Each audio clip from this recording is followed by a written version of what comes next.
Radio Megafón. La radio donde las ideas suenan fuerte.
Muy buenas tardes a todos, todas, a todes. Bienvenidos a este programa especial de Radio Megafón, una radio que lleva ya varios años en el aire de la comunicación, en el aire de las noticias en la ciudad de Neuquén Capital y en los alrededores, y que trae como propuesta en el día de hoy, gracias también al trabajo coordinado de las compañeras y de los compañeros de la organización La Jaureche que llevan adelante este proyecto, un programa especial para debatir, para pensar, para reflexionar sobre algunos temas relacionados a lo que tiene que ver con la cuestión ambiental, ¿no? Temas que forman parte de una agenda que con el inicio de la pandemia y con el transcurso de la misma se ha venido diversificando, se ha venido profundizando y forman parte hoy algunas temáticas como el cambio climático, como los procesos socioproductivos, parte de esa agenda de discusión de la ciudadanía, de los movimientos sociales, de los partidos políticos, que intentaremos abordar con la mayor profundidad posible en el transcurso de la próxima hora. Le voy a dar la bienvenida a quien va a ser durante estos 60 minutos de programa mi compañera de piso. Si bien no estamos físicamente presentes en el mismo lugar, la virtualidad ha permitido que podamos comenzar a vincularnos a la distancia, y sin mucho más para introducir, vamos a saludar a la doctora en sociología Silvia Roca. Silvia, ¿estás por ahí? Hola, sí, buenas tardes. ¿Se me escucha? Sí, se te escucha muy bien. Bueno, Silvia, la intención de este programa es poder dialogar en relación a temas que tienen que ver con el ambiente, principalmente aquellos que tienen mayor incidencia, mayor impacto en el Alto Valle de Río Negro y Neuquén, pero también presentar un libro que forma parte de una compilación de estudios científicos que desarrollaron durante el último año como parte del proyecto de investigación que vos dirigís desde el Centro de Estudios de Planificación y Formación Ambiental, y que creo que sería un buen inicio de la charla. Primero, que nos cuentes un poco cuándo surge el CEPFA, dónde surge, quiénes lo integran y qué tipo de temas abordan desde la Universidad Nacional del Comahue. Bueno, sí, tal cual. El CEPFA es el Centro de Estudios en Planificación y Formación Ambiental. Está enmarcado en la Facultad de Ciencias del Ambiente y la Salud de la UNCO. Tiene aproximadamente, surge como idea en el 2005, y después de alguna manera se concreta esa idea a partir de proyectos de investigación en 2012. Finalmente, en realidad era un equipo que veníamos trabajando desde hacía años, distintos temas relacionados con el ambiente y la salud. Tenemos varias comunicaciones en eventos científicos y libros que hemos sacado en realidad en función de lo que serían los resultados en esta construcción del conocimiento. Y bueno, la verdad es que es un centro que tiene amplitud disciplinaria en cuanto a sus miembros. Tenemos licenciados en saneamiento y protección ambiental, licenciados en enfermería, licenciadas en enfermería en este caso, y una gama de profesionales que están vinculados al ambiente, En los últimos años trabajamos fuertemente el tema de los procesos de creación de ciudad, por llamarlo de alguna manera, trabajando sobre la línea o el horizonte de lo que implica el derecho a la ciudad. Así es que bueno, los temas, si bien son amplios, buscamos darle visibilidad en términos locales, básicamente, y de alguna manera trabajamos la perspectiva de los territorios locales, cómo sienten esos impactos, esos efectos de los procesos acelerados de urbanización y qué implica en términos ambientales, sociales, económicos y políticos este avance de la frontera urbana sobre el periurbano, sobre aquellas áreas que prestan servicios ecosistémicos a las ciudades. Por lo tanto, bueno, son diversas las disciplinas que están presentes y que en definitiva lo que busca el CEPFA es poder preguntarnos y pensar y abrir líneas de investigación y transferencia también, porque también trabajamos mucho la extensión desde los voluntariados universitarios. Piensen que la política de los voluntariados universitarios surge precisamente con un fuerte financiamiento a partir de la política pública de educación del Ministerio de Educación, y fue con el primer gobierno de Kirchner que se pusieron en práctica políticas que hacen precisamente la transferencia, y esto implica llevar el conocimiento que hemos construido desde la universidad en base a investigaciones hacia las organizaciones sociales, hacia la comunidad. Entonces esa apertura obviamente implicaba la posibilidad de la constitución de un equipo más amplio, ¿sí? La realidad es que desde el CEPFA se trabaja en forma permanente y bueno, hoy nos encontramos con el tercer libro, sería, que reúne artículos académicos, científicos, sobre los procesos de urbanización y los indicadores que evalúan de alguna manera el hábitat urbano.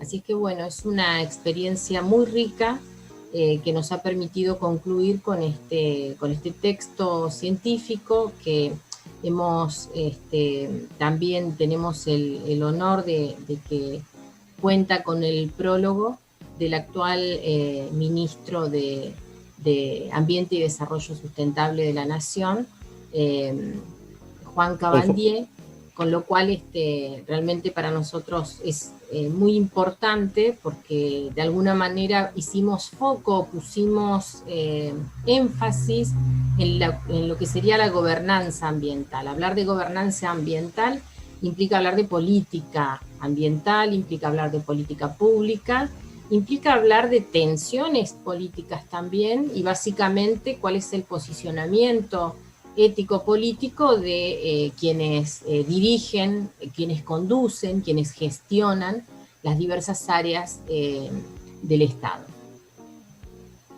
Muy bien, le vamos a contar a quienes nos están escuchando del otro lado que junto con Silvia Roca, o al menos en lo que a mí respecta, he tenido la posibilidad de trabajar y lo hago permanentemente en el Centro de Estudios de Planificación y Formación Ambiental, y una de esas primeras experiencias, Silvia, ya por el 2011, nos llevaba en un proyecto de voluntariado a poder trabajar con cartografía social, con mapeos sociales en algunos sectores del oeste de la ciudad de Neuquén, ¿no? Ese sector o en esos barrios todavía postergados, digamos, en cierto modo por el Estado, que no cuentan al día de hoy con la regularidad de algunos servicios, con el acceso al agua potable, con el acceso al servicio eléctrico o al saneamiento, ¿no? Los procesos de gestión de residuos y de frentes cloacales, y en donde además, digamos, se desarrollan otra serie de procesos que tienen que ver precisamente con la vulnerabilidad. Un poco de esta charla se va a centrar o va a girar en torno a este gran tema que es el cambio climático, que hoy interpela nuestros modos de producir y de consumir. Hablo en el sistema mundo, digamos, en todo el planeta.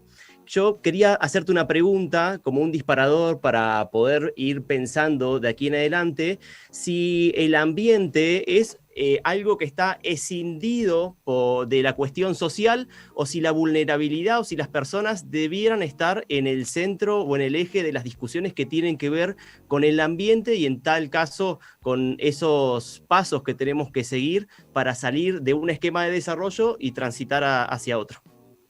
Bueno, claramente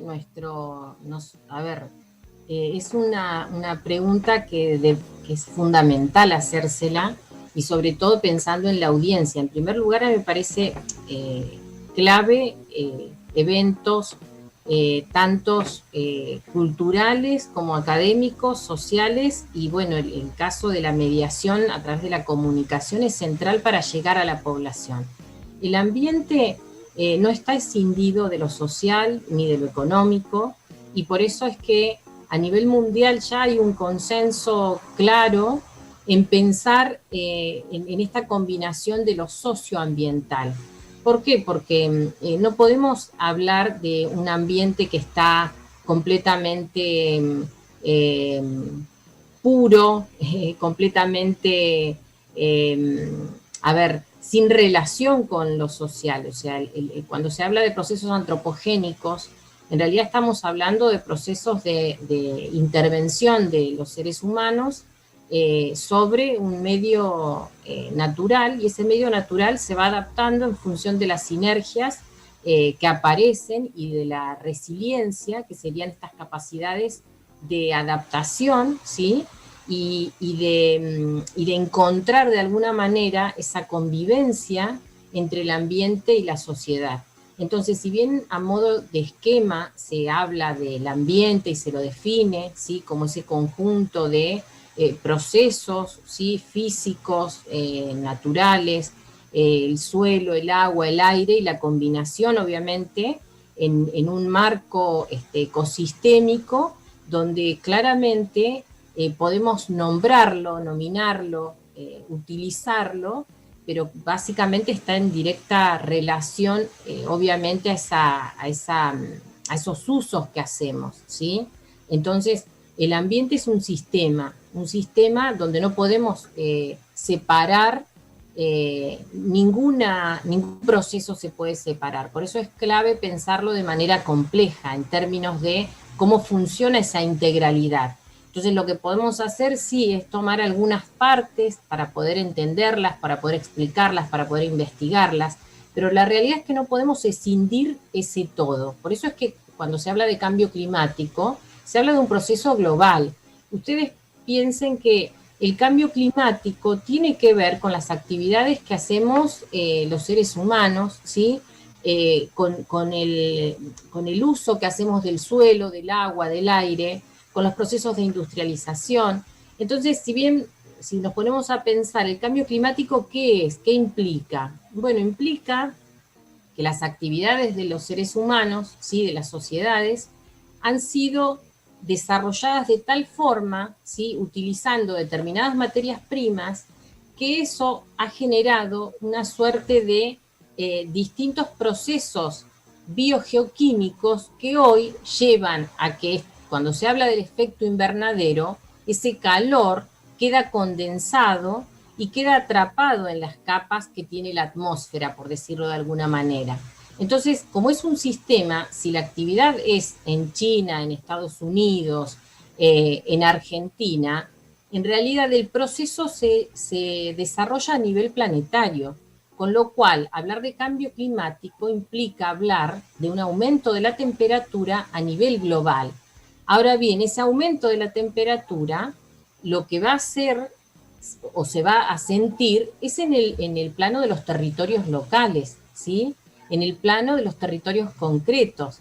Por eso también hoy se habla de los territorios que sienten. ¿Qué sienten esos territorios? Y al hablar de territorio no estamos hablando solamente de un espacio geográfico, estamos hablando de procesos de habitar el territorio, y un componente central claramente tiene que ver con la población. Entonces, de allí se disparan, obviamente, una serie de miradas y por dónde podemos pensar qué está aconteciendo con esto del cambio climático, por qué los países se reúnen y acuerdan, ¿sí?, y en base a esos acuerdos se va generando normativas, se van generando leyes. Pensemos en que en realidad la preocupación ambiental, si bien hoy se hace cada vez más patente y el fenómeno epidemiológico que estamos viviendo a nivel global tiene que ver con lo ambiental también. Por eso es más que importante, si vamos a pensar en el desarrollo a futuro, tenemos que poner en tensión que está en peligro la vida de millones de seres humanos que habitamos este planeta, pero también de millones de especies que habitan este planeta y que son claves en los procesos ecosistémicos que garantizan de alguna manera la vida en el planeta. Totalmente, ahí lo que quería por ahí comentar es que pareciera que muchas de las cuestiones o de los temas que tienen que ver con el ambiente nos parecen demasiado lejanos, son difíciles de percibir muchas veces, y en la interdependencia que tienen los procesos ecológicos en el ecosistema, somos parte, digamos, de una red de animales, hasta de microorganismos, de plantas, de las que dependemos porque en buena parte son las que brindan los servicios ecosistémicos que a través, digamos, de un sistema construido de la revolución industrial en adelante, formamos o al menos construimos y acumulamos la riqueza. Si a vos te parece, lo que yo te quiero proponer es ir a un corte para seguir debatiendo en adelante en esto de territorio y las disputas que tienen que ver con el ambiente, pensarlas desde el territorio latinoamericano, desde la patria grande, y en adelante, en el tercer bloque, tratar de centrarnos un poco en el análisis de estas últimas leyes que han surgido aquí en la Argentina. Una de ellas es la de presupuestos mínimos de cambio climático, pero hay unos debates sumamente interesantes en otras que posiblemente salgan durante el transcurso de los próximos meses, ¿no? Si a vos te parece, vamos a un pequeño corte con un tema musical y seguimos.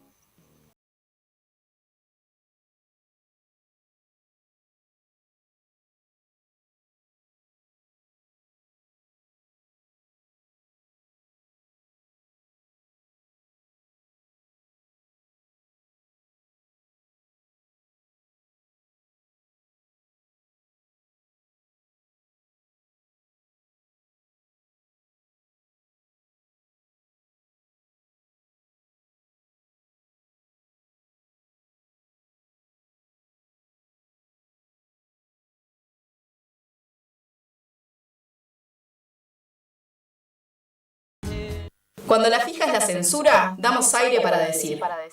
www.radiomegafon.com.ar.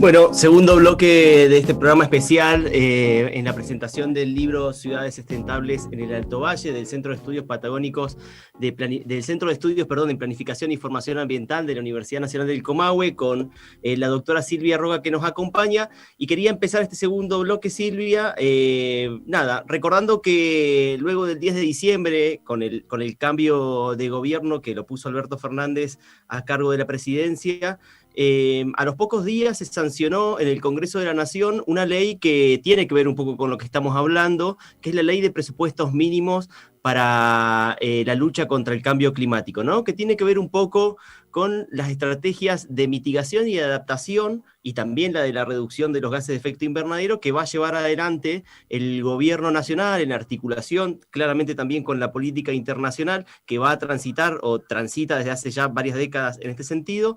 Pero quería preguntarte, en este escenario donde ya contamos con un marco legal para poder llevar adelante esa política pública que tiene que ver con el cambio climático, ¿cuáles son un poco los recorridos que se vienen dando en la Argentina en relación a estos temas? Bueno, la verdad es que es sumamente interesante el trabajo que están haciendo desde el Ministerio de Ambiente y Desarrollo Sustentable. Ustedes saben que Argentina firmó el Acuerdo de París. Hubieron algunas acciones hasta el 2016, donde de alguna manera se armó un Gabinete Nacional de Cambio Climático por decreto, ¿sí? Pero luego no hubieron mayores avances porque la realidad es que el Acuerdo de París no generó obligatoriedad a los estados que se comprometieron con las firmas, ¿sí? Las famosas NDC, que son los compromisos nacionales determinados, tienen que efectivamente ser visibilizados, pero no estaba la obligatoriedad, como les decía. En ese marco, recordemos que, bueno, asume nuestro presidente y al poco tiempo aparece la situación de pandemia epidemiológica a nivel global que compele efectivamente una serie de acciones, entre ellas, obviamente, la cuarentena, todo el proceso de confinamiento y demás, políticas claras que, bueno, giraron en torno a lo que a nivel mundial se vino haciendo. Pero, ¿qué quiero plantear? Argentina, con su gabinete de cambio climático y con una nueva secretaría, ¿sí? La Secretaría de Cambio Climático, Desarrollo Sostenible e Innovación, que ocupa Rodrigo Rodríguez Torkins, que de paso lo digo, es un neuquino, así es que realmente es un orgullo poder contar con este secretario. Esa secretaría funciona en el marco del Gabinete de Jefatura de Ministros, con lo cual, ¿qué es lo interesante? Que todas las acciones son transversales al resto de la política de los ministerios. ¿Y esto qué quiere decir? Que sean transversales es que cada uno de los ministerios debe tomar, ¿sí?, aquellos acuerdos que se generen en materia de cambio climático. Cuando se habla de cambio climático, estamos hablando no solamente del aumento de la temperatura o de una cuestión meramente ambiental. Estamos hablando de que hay que revisar desde las actividades económicas, ¿sí?, a la situación social y todo lo que implica el proceso de bienestar social de las poblaciones. Esto implica hablar de bien común y hablar de bienes comunes, ¿sí? O sea, es tan importante el posicionamiento ético-político que demanda todo lo que son las políticas en materia de cambio climático, y de allí surgen claramente los planes de acción sectoriales. Los planes de acción sectoriales van a involucrar todos los sectores de la economía, ¿sí? Desde el transporte, bueno, todos los sectores energéticos. Viene una revisión y un debate muy fuerte con qué hacemos con respecto a las prohibiciones. Ya la Unión Europea está prohibiendo el uso de combustibles fósiles. Está planteando que a 2040 se tiene que llegar con la electrificación de toda lo que sería el rubro automotriz. Entonces, a ver, implica desafíos muy importantes y Argentina viene trabajando todos estos desafíos y además trabajando un plan nacional de adaptación y mitigación al cambio climático. Esto recuperan claramente lo trabajado en 2016-2017 y de alguna manera el último acuerdo de París lo que hace es tender puentes para pensar en todo lo que sea un proceso normativo de regulación y que esto llevaría, al convertirse en ley, ¿sí?, digamos, la regulación respecto al cambio climático implica que queda como en forma autónoma o independiente de los gobiernos de turno. ¿Se entiende esto? Por eso es tan importante la Ley Nacional 27.520 de Presupuestos Mínimos para la Adaptación y Mitigación al Cambio Climático Global que sancionó Argentina. Que dicho sea de paso, fue un proyecto que lideró Pino Solanas. Hoy, obviamente, a su memoria me parece que es importante reivindicar toda su perspectiva en materia de derechos ambientales y derechos de la naturaleza. De hecho, es reciente también una de las sanciones de la Ley de Derechos de la Naturaleza. Con esto, ¿qué quiero decir? Que desde marzo el área del Ministerio, esta Secretaría en particular de Cambio Climático, Desarrollo Sostenible e Innovación, lo que viene haciendo, entiendo que ya lleva más de 50 reuniones con distintas provincias y viene capacitando, viene trabajando en dos líneas claramente visibles, que por ahí se desconoce, por eso un poco te comentaba al principio. Es importante rescatarlo. Sí, importantísimo, porque por ahí No se conoce porque no está comunicándose, pero se viene con un trabajo muy fuerte en dos líneas, por decirlo de alguna manera. Una tiene que ver con la construcción de capacidades, vienen capacitando, y se creó una diplomatura donde se trabaja gestión integral de herramientas para la planificación, ¿sí?, de acciones locales para el cambio climático. Se inscribieron más de 2.000 personas en todo el país, quedaron 500 profesionales que están haciendo esta diplomatura, que es un posgrado que lleva adelante la Universidad de Quilmes con la Universidad de Jujuy y financiada por el Ministerio de Ambiente y Desarrollo Sostenible de la Nación. Esto es clave si pensamos que la base fundamental para todo lo que tenga que ver con garantizar lo que sean acciones, instrumentos y estrategias adecuadas a la adaptación y la mitigación en el marco del territorio nacional, es clave, por un lado, llevar adelante instrumentos como estas leyes, pero además pensar en la educación como piedra angular para poder avanzar. La educación es clave y de hecho una de las cuestiones que hay que reivindicar, que dicho sea de paso, es la aprobación de la ley Yolanda, donde todos los empleados públicos van a ser capacitados. Estimo que la ley se va a reglamentar en breve porque una de las cuestiones claves es esto, en forma inmediata y urgente, capacitar en materia de todo lo que sean conocimientos ambientales.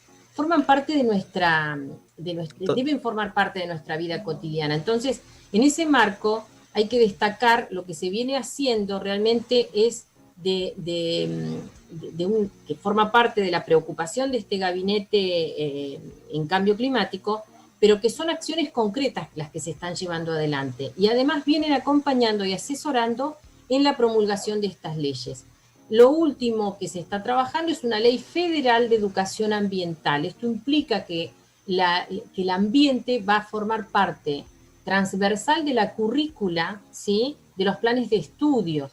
Entonces, esto es clave para poder pensar en que efectivamente la socialización de estos conocimientos va a generar efectivamente un cambio, obviamente, en la percepción, en las representaciones sociales, y que de alguna manera se espera contribuyan a todo lo que sean los procesos de adaptación y mitigación al cambio climático. Con lo cual, me parece que es muy importante la tarea que vienen desarrollando. El último encuentro, y se hizo una mesa ampliada de cambio climático, donde no solamente hay expertos. Vos, Luis, dijiste al principio esto de la participación de las organizaciones sociales, los movimientos sociales. Hay que reivindicar esos movimientos sociales que son los que ponen en agenda y en la arena pública y política estos requerimientos de leyes de protección ambiental, ¿sí?, de leyes de protección de los bienes comunes. ¿Qué son esos bienes comunes? Que son bienes de todos, de toda la ciudadanía. Y por eso a lo que se apuesta es a una amplia participación ciudadana. Por eso digo, no son solamente expertos los que participan, ¿sí? Participa la sociedad civil, y lo que se busca claramente es generar agendas robustas que vayan encaminadas precisamente a sostener esa participación estratégica de la sociedad civil, pero que al mismo tiempo se generen una suerte de veedores y que monitoreen esas políticas, el cumplimiento de esas políticas, ¿se entiende? Hay mucho por debatir y esto es una realidad, porque cuando hablamos... pensemos cuando hablamos la electrificación de la industria automotriz, o sea, hay que debatir, bueno, de dónde va a salir el litio para las baterías. Entonces también vamos a tener que discutir eso, ¿sí? De alguna sí, completamente. manera, creo que hay que reivindicar el trabajo que se viene haciendo a conciencia, un trabajo articulado con todos los ministerios, con todos los sectores, y me parece que es clave en esto la ciudadanía. No me quiero olvidar, por otro lado, de precisamente hace, creo que un mes, un mes o mes y medio, que también se reafirmó el acuerdo Escazú, que tiene que ver precisamente con esto de la participación estratégica y el conocimiento y la concientización de toda la población y toda la ciudadanía. Por eso digo, hay que seguir comunicando, habrá que pensar de qué manera allanamos esta comunicación, pero para que la población y la audiencia pueda comprender la importancia que tiene de esta necesidad de hablar de qué tipo de desarrollo queremos.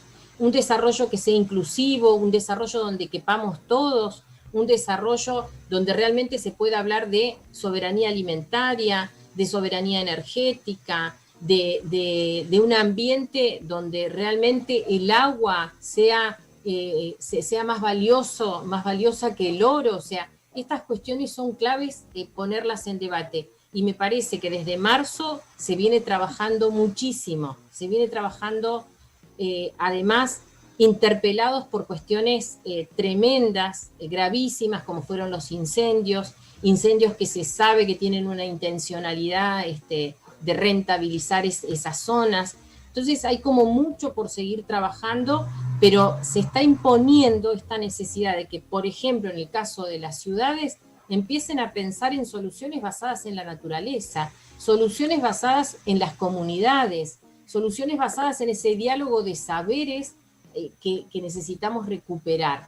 Así que bueno, me parece que es como un cambio muy importante del paradigma desde el cual mirábamos cómodamente cómo resolver algunas cuestiones o de brazos cruzados diciendo, bueno, yo tendré algo que ver en esto. Sí, como ciudadano, como ciudadana, estamos interpelados a actuar, estamos interpelados a... Un poco lo que dice la ley de presupuestos mínimos de cambio climático distingue los actores, ¿no?, centrales en torno a la temática, y habla de responsabilidades comunes pero diferenciadas también. Digo, por ejemplo, América Latina en su conjunto es responsable por apenas el 8% de las emisiones de gases de efecto invernadero que producen hoy el cambio climático, con lo cual las políticas públicas que tenga que desarrollar no solamente la Argentina, que tenga que desarrollar Brasil, que tenga que desarrollar Perú, que tenga que desarrollar Chile, todo el territorio latinoamericano, tienen que ver un poco más, no tanto quizás con la reducción de los gases de efecto invernadero como una prioridad, sino más con las políticas que tiendan a mitigar y adaptar los efectos que va a tener el cambio climático y que está teniendo con vistas hacia las próximas décadas, ¿no? Y empezando, creo, también ahí por las comunidades más vulnerables, porque, digo, no nos olvidemos que Argentina está inserta en el continente más desigual del planeta. Digo, la brecha entre los que más tienen y los que menos tienen es la más amplia en América Latina en relación a otros continentes. Recapitulo un poquito hacia atrás cuando hablabas de la importancia que tiene la educación como una contribución y como una estrategia, como una política para poder mitigar y adaptarnos al cambio climático, pero en realidad para hacer frente a todos los desafíos que tiene la agenda socioambiental, particularmente en nuestro continente. Si uno piensa en áreas del conocimiento como la física, como la matemática, que tienen 500, 400 años de desarrollo en sus teorías y que se perfeccionan todo el tiempo, las ciencias ambientales irrumpen recientemente en la historia del mundo, ¿no? En los últimos 50, 60 años, principalmente, o por lo menos se lo marca como un hito en la educación ambiental y en la conciencia ambiental, a la publicación del libro La Primavera Silenciosa, ¿no?, de la bióloga Rachel Carson, que lo que hizo fue comprobar científicamente, cualitativa y cuantitativamente, como aplicamos en la metodología de la investigación, el efecto que tenían los plaguicidas sobre las comunidades de las aves, ¿no? Y cómo esas comunidades de las aves, al mismo tiempo en la cadena ecológica, iban generando o produciendo impactos que llegaban incluso hasta la salud o el bienestar de las propias personas. Paralelamente, casi uno podría pensar un poco más adelante, digo, después de la década del 50, 70, 80, se crea también la Facultad de Ciencias del Ambiente y la Salud, que en su momento fue Escuela Superior. Y ahí es donde me quiero parar en relación a la tarea que desarrolla el CEPFA. ¿Qué tiene que ver, o puntualmente, cuáles son los ejes de trabajo que están impresos en este libro que va a salir dentro de poquito, y que tienen que ver precisamente con el abordaje del cambio climático y del desarrollo sustentable con miras a poder ir revirtiendo algunos procesos sociales, económicos, ecológicos que son propios de nuestra zona? Sí, bueno, todo tiene que ver, por eso es que es importante dimensionar, la centralidad que tiene lo ambiental en la vida de cualquier sociedad. Entonces, cuando hablamos de lo ambiental, hablamos de la salud de la población, pero también de la salud del ambiente, ¿sí? De la salud de ese medio que nosotros sentimos que nos rodea, pero está imbricado en toda nuestra vida, ¿sí? Desde el momento en que inhalamos, estamos respirando, ¿sí? Ese aire, ese oxígeno, entonces tiene que ver, y de alguna manera esa relación es más que necesaria encontrarla en cada acto que hacemos en nuestra vida cotidiana, ¿sí? Entonces, desde la posibilidad de pensar, por eso es que el Centro de Estudios en Planificación y Formación Ambiental lo que busca es, precisamente, haciendo foco en la planificación, cómo podemos mejorar nuestra relación con el ambiente, ¿sí? Uh-huh. ¿Cómo podemos mejorarla? ¿Desde qué perspectivas teóricas? Entonces, por ejemplo, abrazamos la perspectiva de la economía ecológica. Nosotros no podemos seguir pensando en que hay bienes o recursos que van a estar siempre. Esto es una obviedad y obviamente lo manejamos todos y todas. Pero digo, ¿cómo pensarnos en mejorar y en que esa relación sea más saludable, por ejemplo? ¿Desde qué lugares? De alguna manera, una de las formas que asumimos es la formación ambiental también. En la formación ambiental, cuando hablamos de formación, hablamos en realidad de pensar en una nueva alianza entre la sociedad y la naturaleza. Y esa nueva alianza casi como un acto amoroso, de necesidad mutua, ¿sí? Ni siquiera casi, debe ser un acto amoroso. Entonces, en ese marco, poder pensarnos en relación permanente con otras y con otros, que tiene que ser, el insumo básico por el cual nos levantemos cada mañana. Entonces, digo, sin caer en cuestiones filosóficas y abstractas, es poder pensar cómo nos cuidamos los unos con los otros, otras, pero también generando la mayor salud posible con ese entorno en el que vivimos. Entonces, sin caer en un romanticismo, porque siempre somos tildados de ambientalistas románticos, en realidad lo que hay que buscar es poner en valor esa relación. Y esa relación tiene que ver con el agua que consumimos, cómo debe ser la calidad de ese agua, la calidad del aire, ¿sí? La calidad del suelo, qué usos hacemos del suelo. De alguna manera, el libro y cada uno de nuestras publicaciones va orientada o encaminada y con la intencionalidad de interpelar al lector, a la lectora, en esto de qué estamos haciendo, cómo estamos viviendo. Nuestro modo de vivir habla del modo en que nos relacionamos con ese entorno. Entonces, una cuestión clave tiene que ver precisamente, ¿para qué queremos el suelo? ¿Para producción agrícola? ¿Para generar mega emprendimientos inmobiliarios?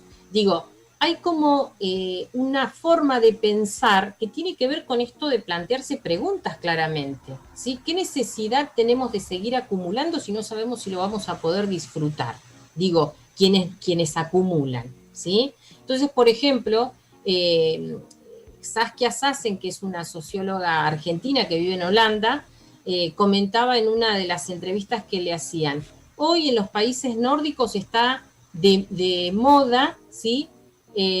Poder pensar en vivir en lugares más pequeños. ¿Para qué necesitamos una casa grande, con patio gigante?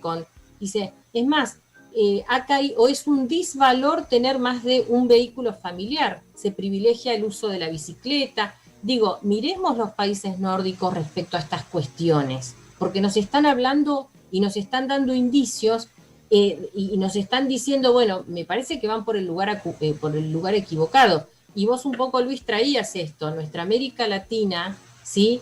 Profunda y ancestral, nos está diciendo, reparemos y trabajemos esos conocimientos ancestrales que hoy son fundamentales. Hay cuestiones sí, que es importante rescatarlos en la lucha contra el cambio climático además, ¿no? Exactamente. Ustedes piensen que nosotros tenemos refugiados ambientales o tenemos migraciones que son ambientales. Hay zonas que son fuertemente azotadas por estos cambios climáticos que se dan o que se producen en otras partes del mundo, pero sin embargo los padecen siempre los sectores excluidos, vulnerables y empobrecidos. Entonces, por eso también los Objetivos de Desarrollo Sustentable para 2030, lo primero que plantean es bajar las brechas de desigualdad entre la población, que bajemos mínimamente esa brecha. Es más, se había planteado para 2015 que no existieran más pobres en el mundo y sin embargo seguimos avanzando a pasos agigantados con niveles de desigualdad gigantes, enormes. Entonces digo, Argentina produce el 1% de esos gases de efecto invernadero a nivel mundial, pero también hay que decir que per cápita tenemos un derroche gigante, ¿sí?, de recursos, que está estudiado esto ya fue estudiado, entonces tenemos que cambiar nuestros comportamientos, nuestras pautas, nuestros hábitos de consumo. Entonces, bueno, digo, en esa línea, Luis, el libro lo que intenta buscar, en definitiva, es hacernos pensar, poner sobre la mesa evidencia científica de aspectos claves como el aumento de la población que vive en ciudades, cómo avanza esa trama o esa mancha urbana y que tiene que ver o se condice con, a nivel mundial, las mismas estrategias. El 80% de la población vive en ciudades. Las ciudades son los emporios más importantes económicos que tiene el mundo y el capitalismo. Y un poco, bueno, yo también preguntarte a vos, Luis, que sos uno de los autores, en esto de vos hiciste un artículo muy interesante en esto de pensar la pandemia en función del territorio y los usos del suelo, ¿sí?, concretamente que se dividen en distintas funciones en un territorio concreto como es la ciudad de Plotier, que sería interesante que puedas comentar. Lo que yo te voy a proponer es lo siguiente. Vamos a ir ahora a una pequeña pausa, pero en el tercer bloque vamos a retomar estos temas: especulación inmobiliaria, desigualdad urbana, cambios de uso del suelo, y vamos a ir hablando un poquito también sobre esas leyes o esos marcos normativos que todavía nos faltan para atacar eso precisamente, para achicar la desigualdad, pero también para transitar hacia nuevos modelos socioproductivos, ¿no? Que creo que es un poco el desafío de esta generación y de las generaciones que vengan por delante en materia de poder tener un mundo vivible y con menores brechas de desigualdad, eso está claro. Así que nos encontramos dentro de algunos minutos y nos vamos a la pausa con un poco de música.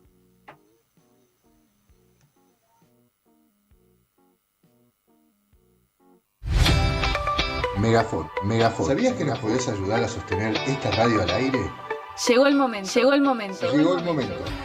Te invitamos a ser parte de Comunidad Megafon. Podés sumarte aportando desde 200 pesos.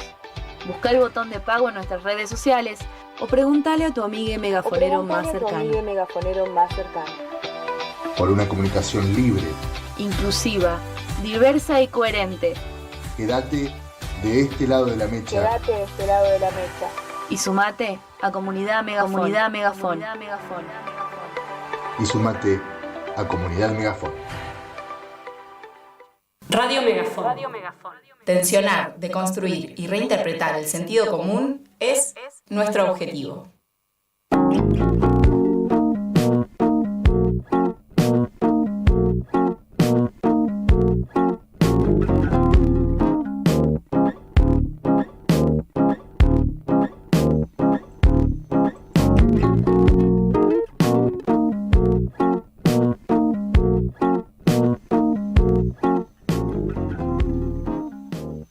Bueno, tercer bloque y último de este programa especial en relación a algunos temas y algunas reflexiones que nos merece la época y que tienen que ver con el ambiente como centro de la discusión y de la reflexión. Antes de empezar este tercer bloque, les queremos enviar un saludo muy grande a algunas personas que están conectadas del otro lado y que nos han hecho llegar los propios, a Laura Latorre, que además hizo un comentario muy interesante, dice que el tema ambiental es urgente, que las políticas públicas deben fortalecerse y mucho más la gestión del poder de control y de regulación. Nos manda un saludo Silvia, también Julia Quispe, Edgardo Maluf, Azul Dragone, Cintia Corrosa nos están viendo del otro lado.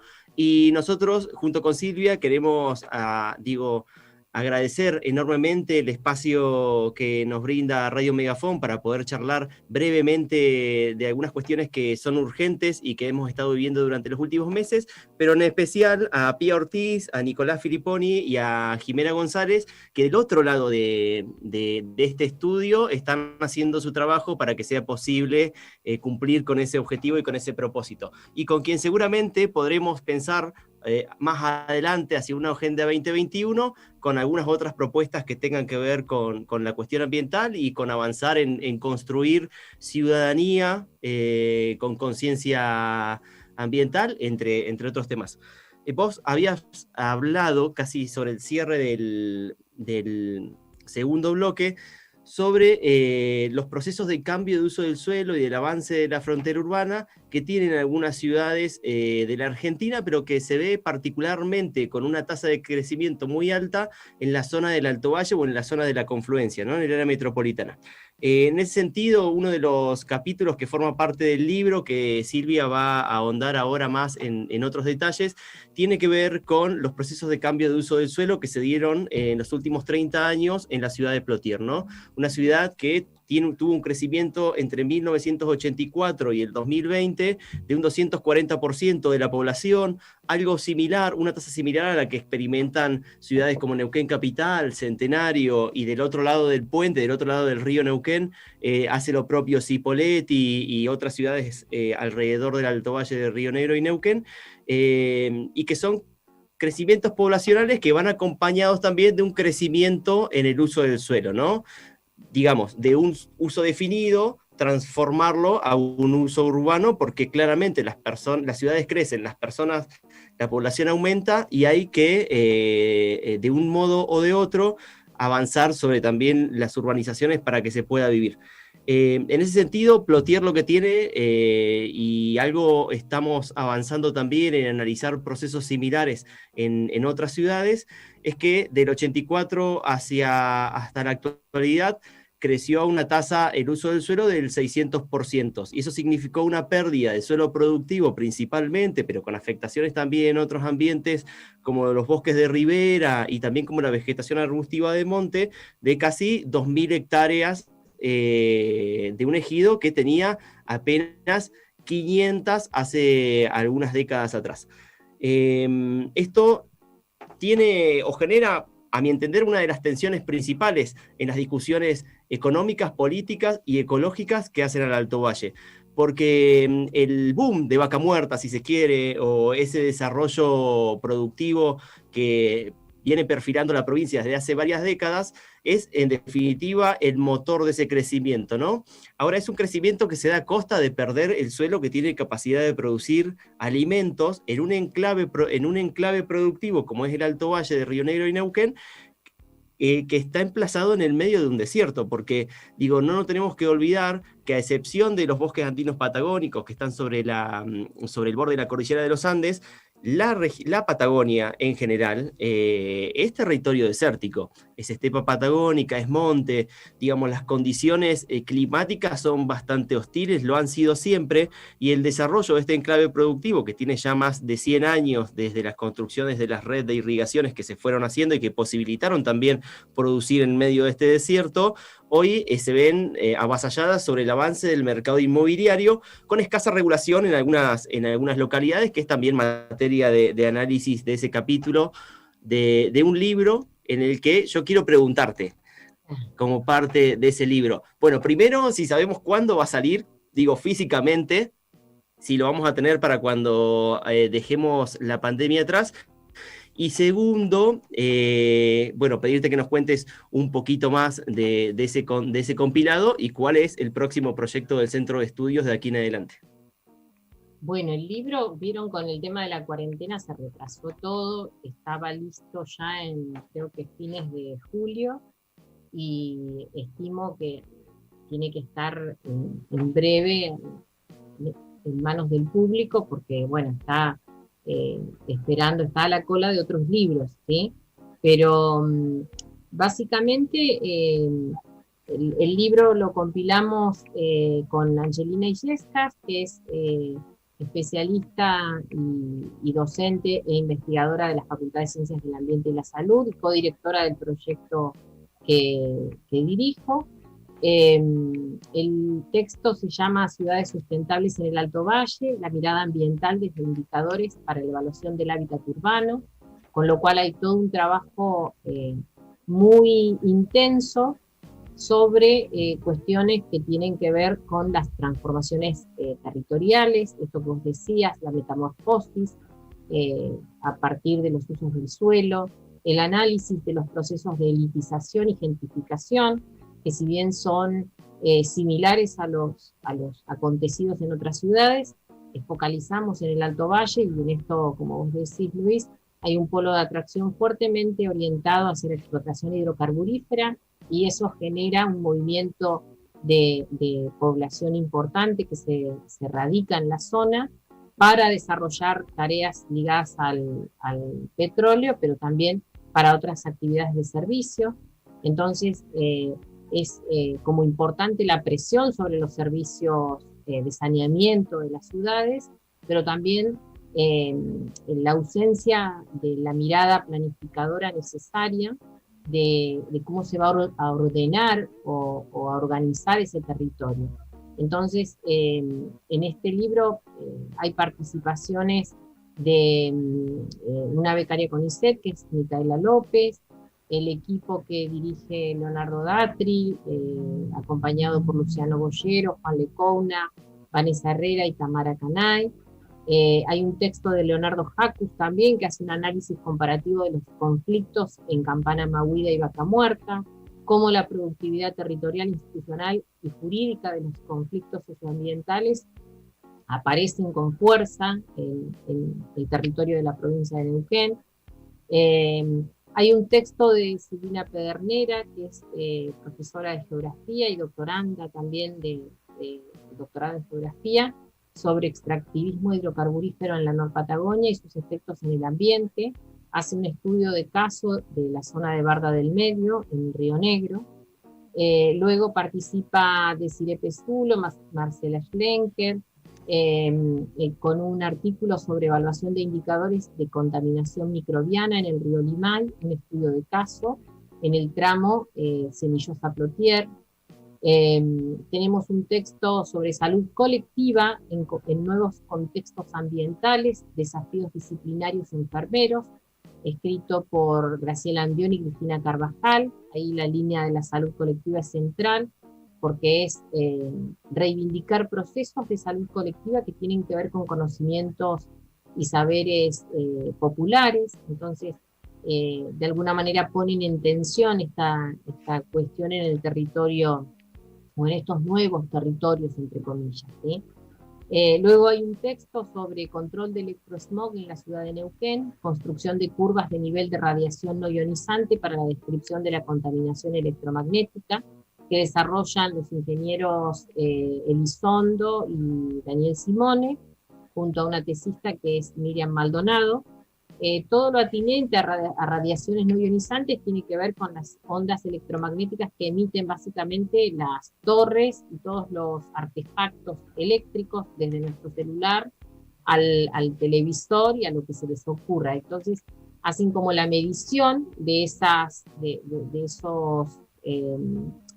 niveles a los que estamos expuestos los seres humanos, y de alguna manera, bueno, llaman la atención precisamente para evitar la contaminación o el electrosmog, como se le denomina, y en algunas zonas hay como zonas rojas en la ciudad de Neuquén, y tiene que ver con la presencia de antenas, básicamente. Entonces, es importante, a ver, la idea es como ir llevando de alguna manera al lector, a la lectora, a esta mirada de lo ambiental desde la vida cotidiana, ¿sí? Y en esa mirada ambiental lo que decimos, bueno, la manera de poder trabajar la mirada ambiental o la salud del hábitat es en función a estos indicadores, estas categorías que nos indican en la medida o cuantitativa y cualitativa de algunos aspectos que hacen obviamente a la vida urbana. Así es que bueno, la verdad es que El trabajo recopila la tarea de varios investigadores y de varias investigaciones. Para el año que viene estamos pensando en enfocarnos ya en aspectos que tienen que ver con el cambio climático. Tenemos una propuesta de seguir trabajando lo que son los inventarios de humedales, por ejemplo, los inventarios de gases de efecto invernadero de algunas ciudades, que son el primer escalón para empezar a hablar sobre cambio climático, y es la propuesta del panel intergubernamental de cambio climático que funciona en Copenhague. Y bueno, estamos avanzando en eso, nos seguimos formando, tanto bueno, en los estudios de posgrado y en todos los estudios que tienen que ver con la medición del cambio climático, pero también la percepción del riesgo y la vulnerabilidad, y cómo de alguna manera aportar este conocimiento a los estados locales para poder pensar en los planes de acción y adaptación frente al cambio climático.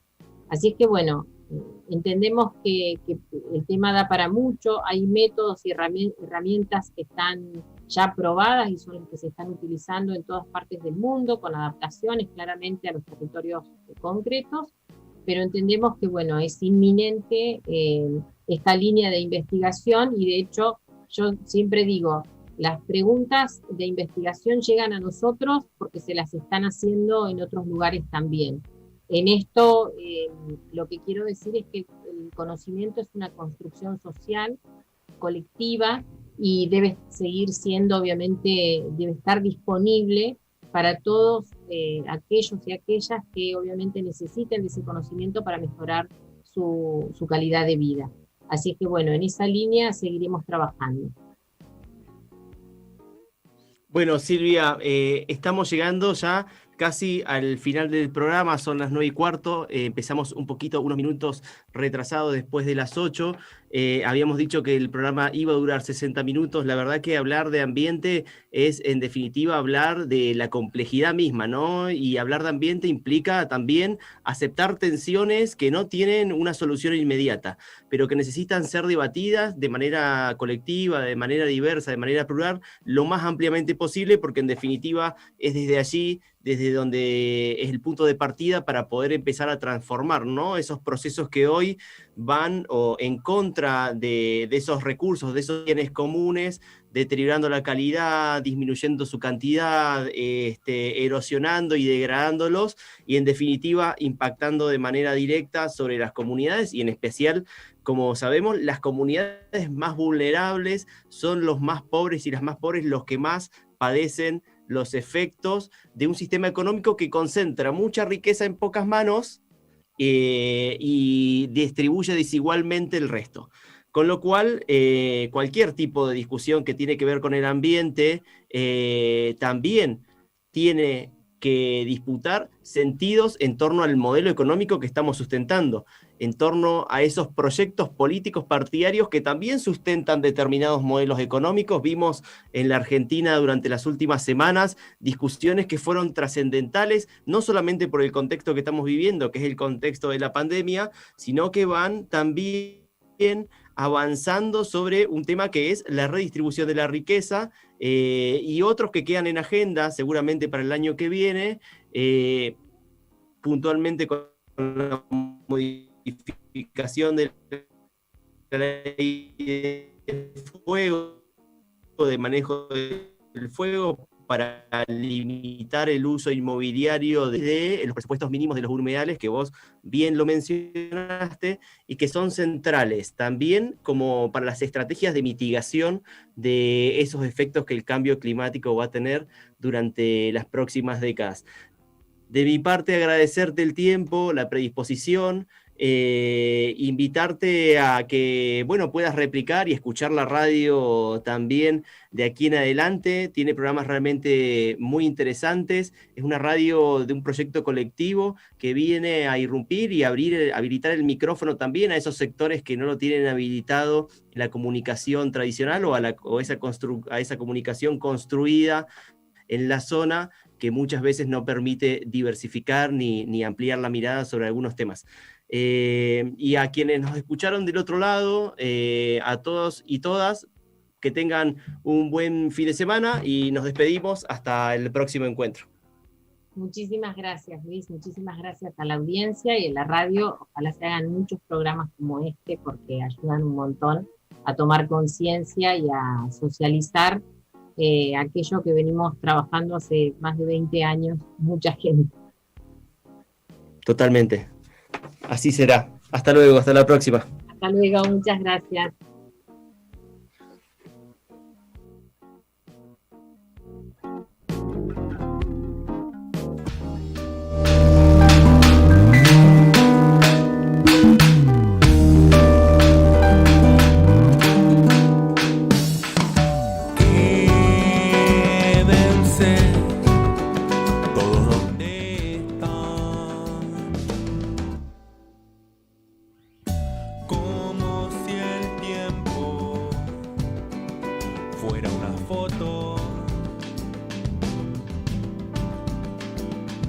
Preparen los amargos sin preguntar. Cuenten hasta 10 y esperen que al ratito vuelvo. Que no sé si vuelvo.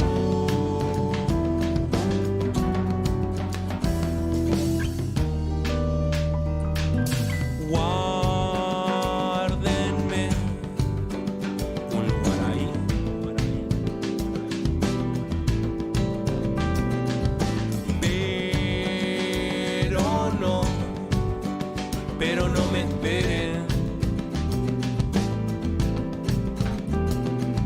Templen los tambores.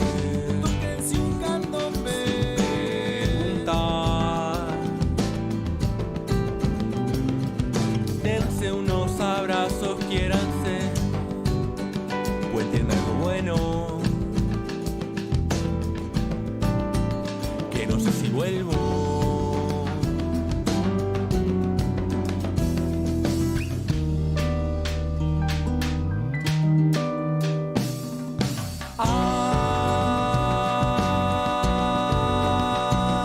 Acompáñame, soledad, que es un ratito nada más.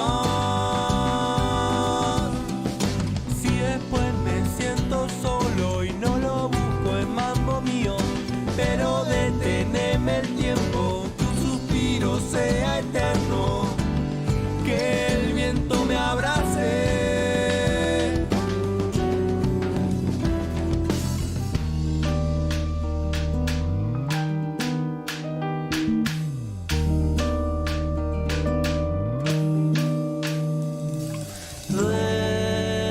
Duérmanse, una siestita linda.